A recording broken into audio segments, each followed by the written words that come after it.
All right, this is another episode of the Quit List. We thank you guys for tuning in. You guys are absolutely fabulous. Just had to say that to you.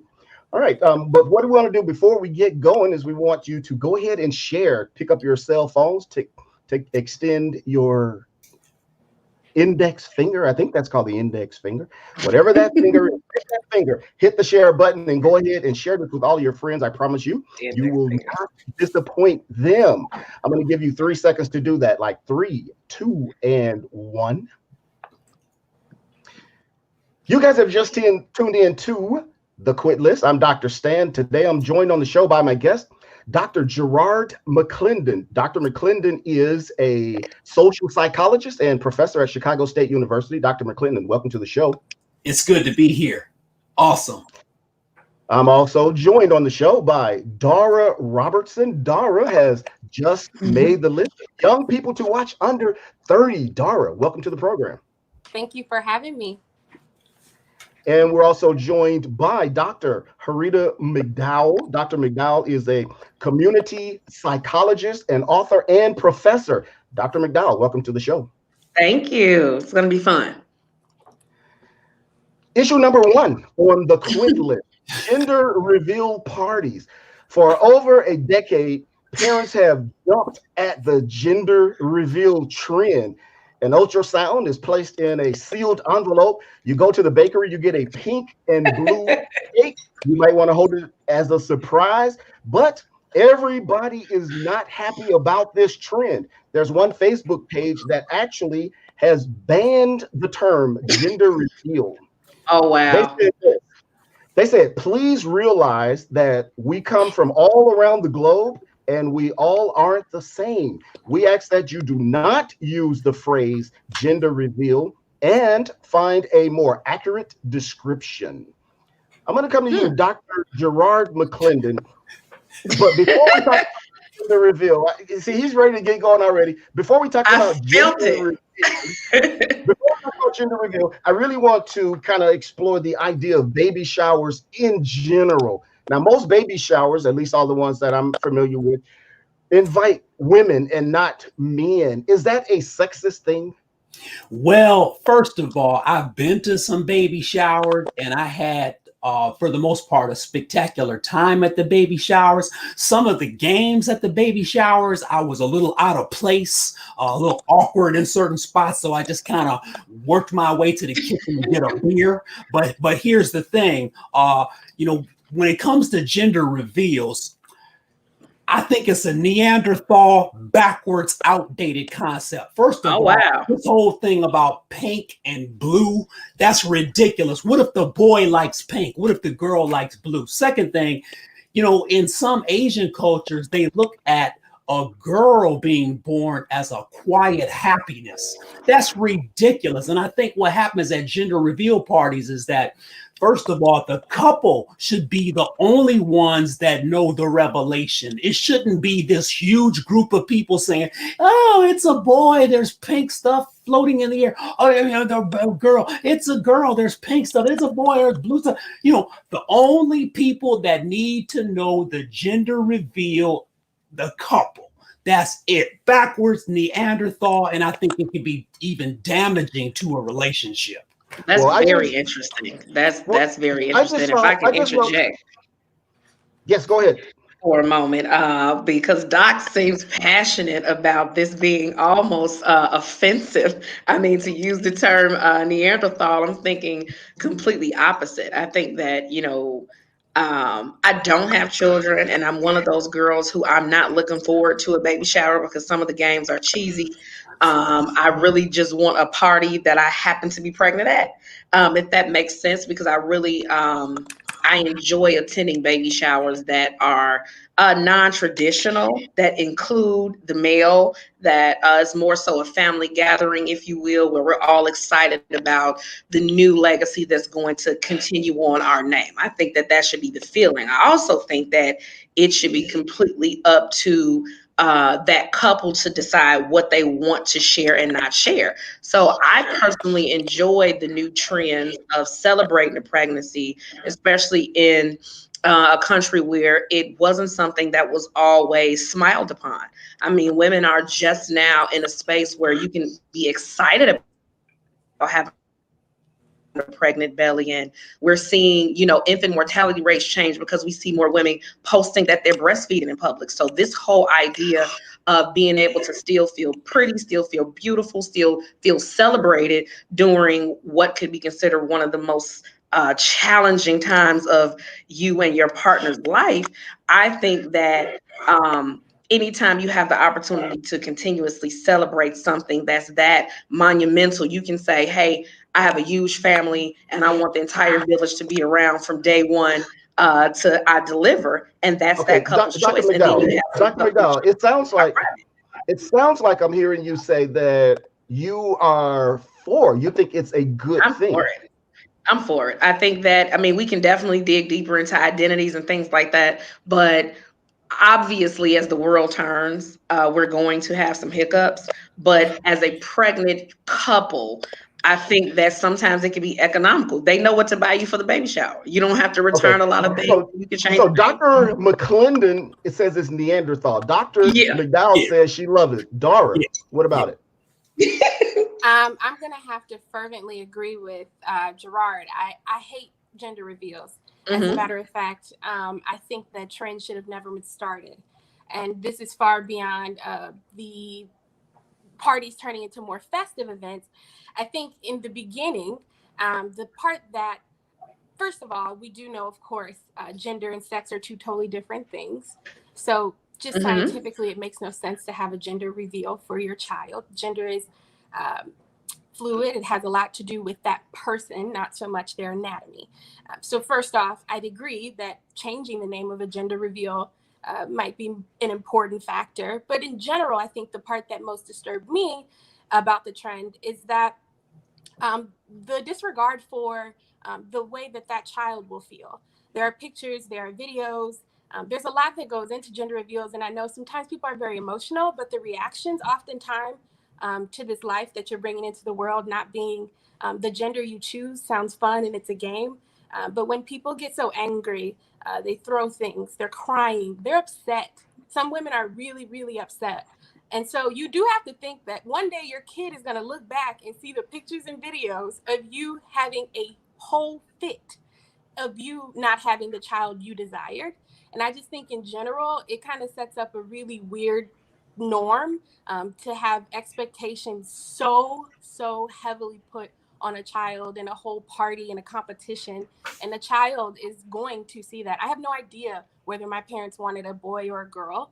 I have no idea what they were thinking when my mom was pregnant with me. And I'm sure they've probably long forgotten. But I would remember pictures of my mom throwing a table over because she's not having a boy. Okay, now, Wow. Whoa. all right. Whoa.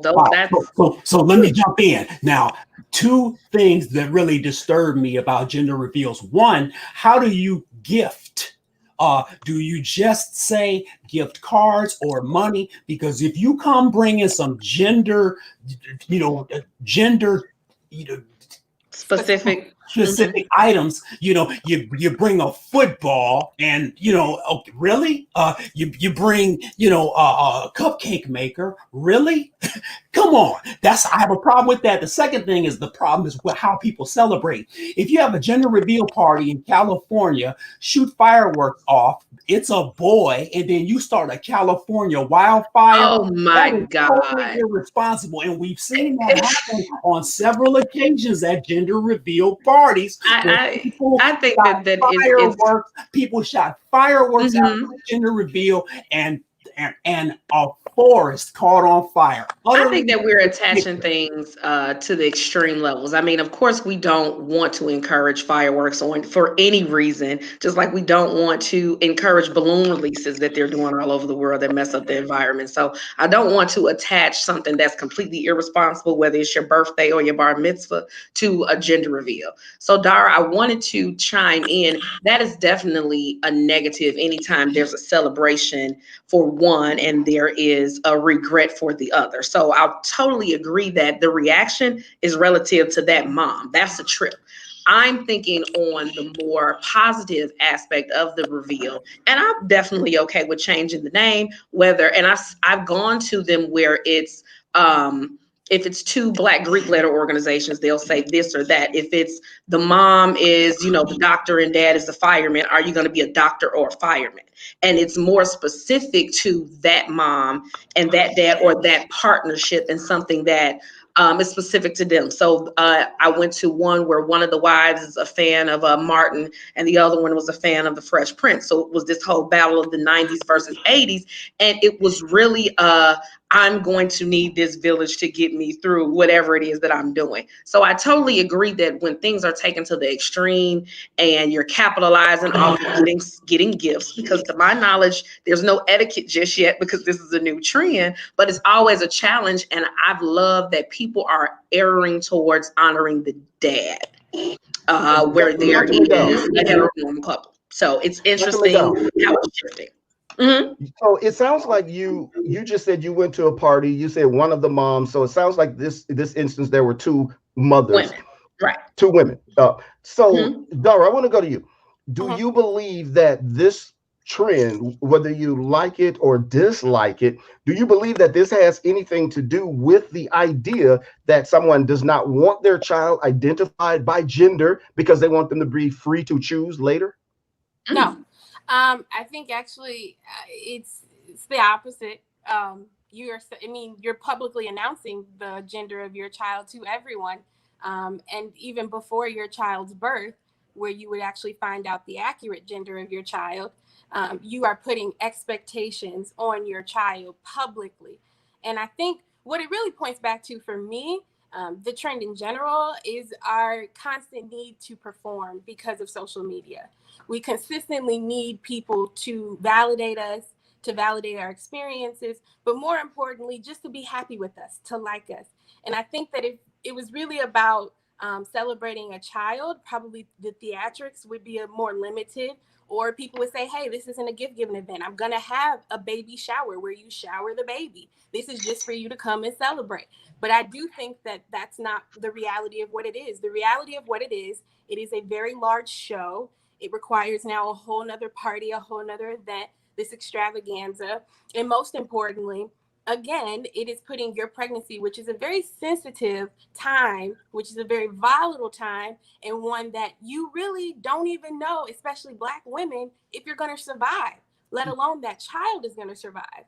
But now it's been put on a public display. I remember talking to my mom one time, and she mentioned that 20, 30 years ago, people didn't even ask what the name of your child was before it was born, because it was just inappropriate and invasive. And I think at this point, we've gotten to a point where everything has to be for public consumption, including the gender of a child that has not even been born yet. Okay, we've only got a couple of more minutes on this particular topic, but I want to find out the idea that when you have a baby, if it's a boy, generally you think blue. If it's a girl, you think pink. And I want to ask Dr. McClendon this question. If you do, are you okay or not with having a child where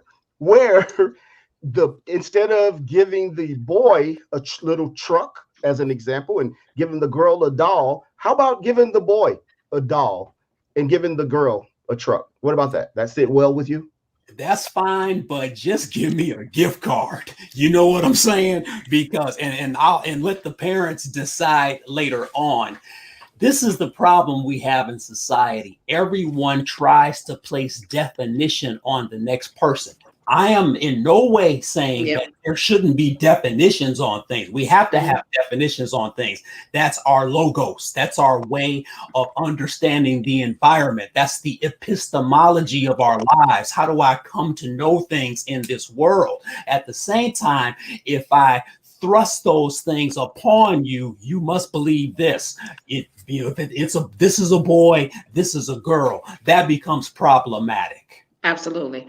And I think that in this particular instance, when we err on the side of judgment, we begin to project our own personal strong convictions on an umbrella celebration, right? So I don't feel like I have the right to say that someone's extravagance is excessive and takes away from the sanctity of their particular pregnancy, because I, for one, wish that I had pictures of my mom when she was pregnant with me. But like I said, during that time, it wasn't something that you were even allowed as a Black woman to celebrate like that. So I think that it's an advantage that you have the choice now to say, I don't have to be ashamed and only go to the big giant maternity section and cover myself and be docile during this time if I don't choose to. I also have the right to go completely underground and just pop up and say, hey, I've had a child. And I think that with changing the name, with respecting the culture of that family, it can be a wonderful celebration. But anytime it's taken to the extreme, it can become very excessive and also add to, I agree with Dara, the attention getting nature of our society. But I really think that it's always relative to that union that is reproducing and during that time. Well, it's time to hit it and quit it on issue number one. Hit it means yes, and quit it means no. The question is, should parents stop having gender reveal parties? I think I know where this is going to come out. You know. Dr. McClinton, hit it or quit it. So as far as the village aspect that Dr. McDowell mentioned, I totally agree with. Let the village know that you're having a child. But as far as the sex gender reveal party, quit it. Yeah. Dara, hit it or quit it. I'm all for celebrating pregnancies, women, the divine feminine, all those great things. But I also think you do that at your baby shower, quit it. Yeah. Dr. McDowell. I am going to say hit it. And I'm going to say hit it, but I'm going to say stop the sociological boxes. I'd much rather prefer to come to a celebration specific to your lineage. Hey, if one side is from Mississippi and the other side is from Georgia, let's all be Mississippians or Georgians, because those are going to drive through the bloodline of that child. Don't give me the pink and the blue. Don't give me the Barbie dolls and the Transformers. Give me something deeper if we're going to do it. Do it right. Issue number two on the quit list, Mama's Boys. Now, recently on social media, a video surfaced. In this video, a husband pulls up with his car to pick up his wife. His mother is sitting on the front seat. The wife is livid about the situation, and she goes off on the husband. He gets out of the car, walks around, tries to calm his wife. All the while, the mother is smirking and taunting the wife from the front seat. Apparently, both of these women wanted to sit on the front seat, and neither one of these women were willing to budge from the front seat. Clearly, this guy has a problem. The first question I want to find out, I'm going to go ahead and go to Dara on this. Is there such a thing as a mama's boy? And if there is one, is this guy crossing the line over? Yeah, I mean, I think, of course, there's a mama's boy. There are some men who have a relationship with their mother, I think, that might be extraordinary compared to the way that most people interact with their mothers. But I think that also the thing that stuck out to me more than anything wasn't so much about the seat. It was more so about the relationships. And so I was a little concerned as to why you would console your wife and then say, hey, just let it go or whatever. Based on the video, they obviously had some sort of tension, some sort of history there. It just seems to me, if you're watching your mom smirk and you're consoling your wife, like, let it go, you probably shouldn't be married. What do you think about that, Dr. McDowell? I think that when I watched the video, I agree with Dara. There was obviously background tension between wife and mom, and there is always an undertone of competition, unfortunately, as one moves out and one moves in. So I felt for the husband, but I also noticed that he was enabling their tactics and their antics. And I think that if the goal is for them to understand the same space, but also understand that there is a number one and a number two, if you will, in that particular category. And if there was no background issues, it's no big deal if I'm moving for my elders. It's no big deal if I'm getting in the backseat because she requires more leg room for whatever reason. But if I know that you are leveraging this opportunity to let me know that you're first, or that you're better than me, or that your son will pick me over you, then you've completely shifted the dynamic and we're playing an unnecessary game. Dr. McClendon, so assume that this mother is playing this game like I'm more important in your life than your wife is. And that's what it appeared to be on this particular video. So let's assume that that is the case. What should the husband have done? Well, as a mama's boy, no, I'm just kidding.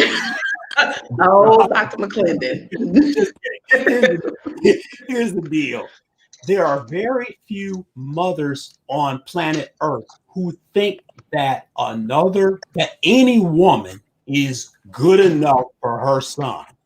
That's the first thing. The second thing is mama got a ride in the back seat. Unless it's medical or unless it's some other circumstance, mama has to ride in the back seat, especially a smirking mother. Absolutely. There comes a time when a man has to check his mom, or not even check your mom, show enough respect for your partner to say, I'm clinging to my partner. Mother, you're my mother. I'm a grown man. It's time for you to get in the back seat. We'll get you some flowers. We'll buy you lunch. But as far as you basically commandeering this front seat where I am and putting my wife in the back seat, that's not going to happen. Well, and it seemed like a conversation that should have been had a long time ago before the seat situation happened. I mean, that it seemed like, putting her in her place about the seat is probably the most irrelevant conversation out of all the ones that they've probably had leading up to that. And I think that's probably the most striking part of the video, is that it's gotten to a point where an argument about whether who's going to sit in the front seat turns into a knockdown drag out. Because it was one of many things. It was definitely one of many things. Mom is fixing a plate. Mom is rearranging cabinets when she visits. You give her one guest room, she want to stay in the other guest room. She wants the exact same Christmas gift. You get the wife. Well, why I don't have that bag? So that mother hopped off of the screen to me as someone that is very, very, very intentional, and probably single herself. Let me ask you this question. I poked her out. Oh, he's going crazy. All right. So here's the question. Is that a deal breaker? Should that be a deal breaker for a woman? You hook up with the guy, you find out all of a sudden that this guy is a mama's boy. Is that a deal breaker? I want to, Dara, just yes or no? Yes. Dr. McDowell? Yes. Okay. So the idea Dr. that... Why did you me? I did. Well, here's the idea. You guys are saying that there are other issues. There's other things that are going on. There's other types of baggage, which I agree that probably is the case. From this guy's perspective, the husband, does it appear, or would you assume that both his mother and his wife seem to be very, for lack of a better word, ignorant in this particular situation? Or controlling. Okay. So do you think that this guy maybe attracts this type of woman into his life? That's a huge assumption that she's controlling or anything.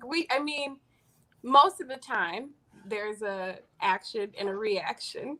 And so I think, like we said, there probably was a buildup. And I don't know that this person is necessarily controlling or that she has the same temperament or personality as his mom.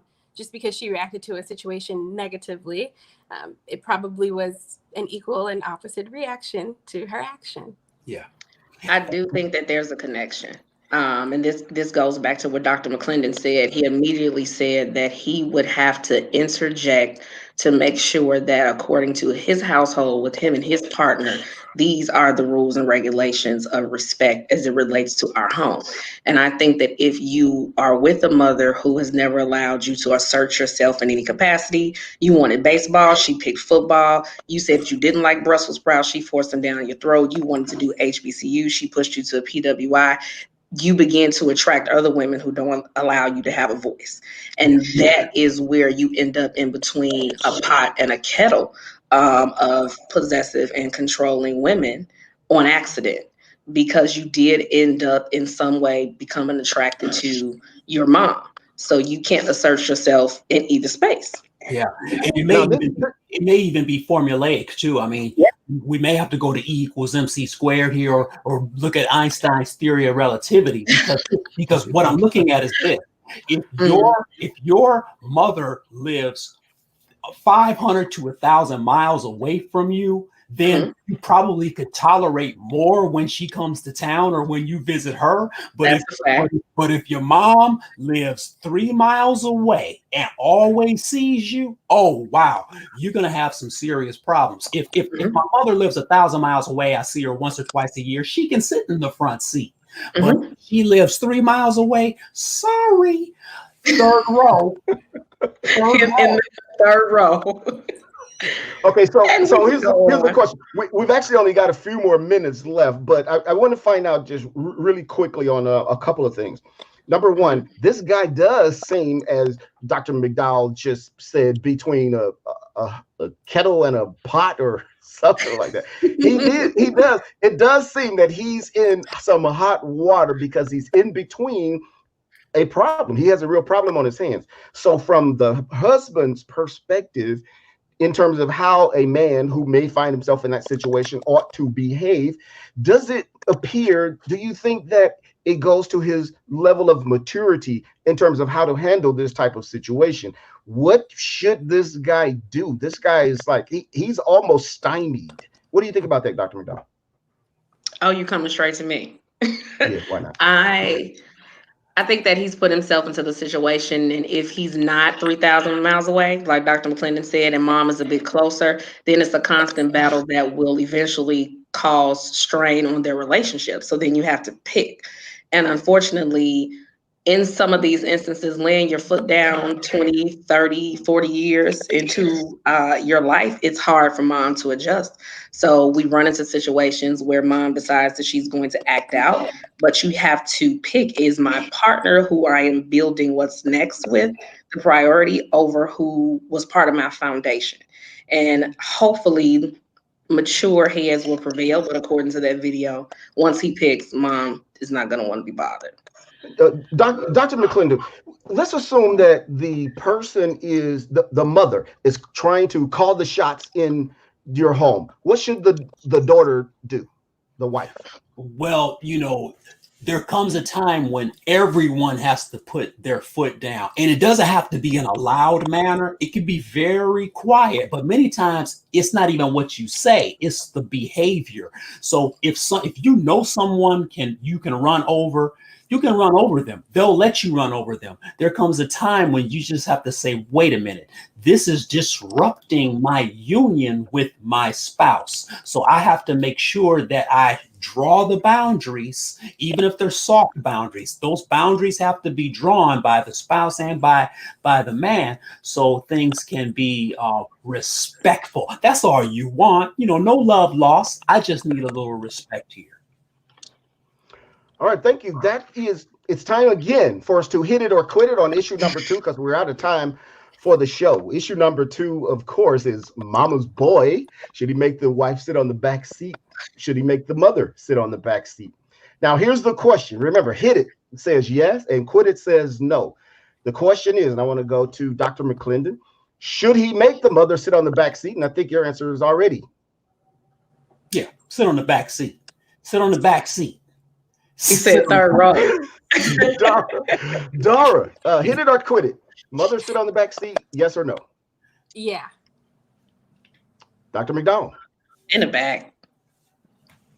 Okay, there you have it, folks. This has been another episode of The Quit List. Now, we've been talking about this idea of mama's boys. You can actually read more about that in my book, which is called The Black Man's Quit List, which gives you over 40 things that Black men should do in order to have a better life. There you go. Dr. McClendon, The Black Man's Quit List. Check it out.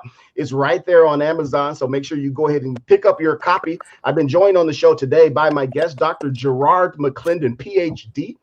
Dara Robertson, who is the newest person on the list of young people to watch under 30, and Dr. She's so cute. Harita McDowell. Thanks, guys. I appreciate you guys being here. You guys are amazing. You guys are great. And we'll see you folks right back here next time on The Quit List. Bye. Camped out at home for COVID?